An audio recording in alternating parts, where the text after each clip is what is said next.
তৃণমূল নেতা মেহবুব মল্লিক বেসিক্যালি চুলের চোরাচালানকারী, চীনে জেল খেটেছেন ৫-৭ দিন।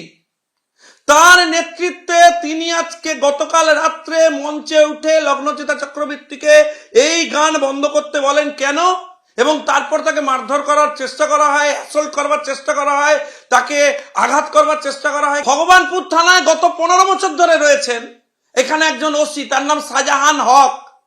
তিনি রাত ২:৩০-৩টে পর্যন্ত লগ্নজিতা চক্রবর্তী এবং তার টিমকে বসিয়ে বোঝানোর চেষ্টা করেন যে অভিযোগ কোনো মতেই করা যাবে না, কেস সেটিং করুন।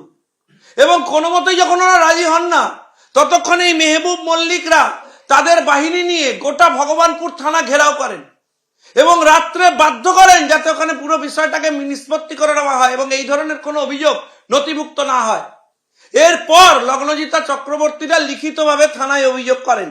২৪ ঘন্টা সরাসরি পুলিশকে, জেলা পুলিশকে সময় দিচ্ছি এবং ৪৮ ঘন্টা আমরা রাজ্যকে সময় দিচ্ছি। যদি অবিলম্বে এই ব্যাপারে কোনো তারা সদর্থক পদক্ষেপ না নেন, আমরা এর শেষ দেখব।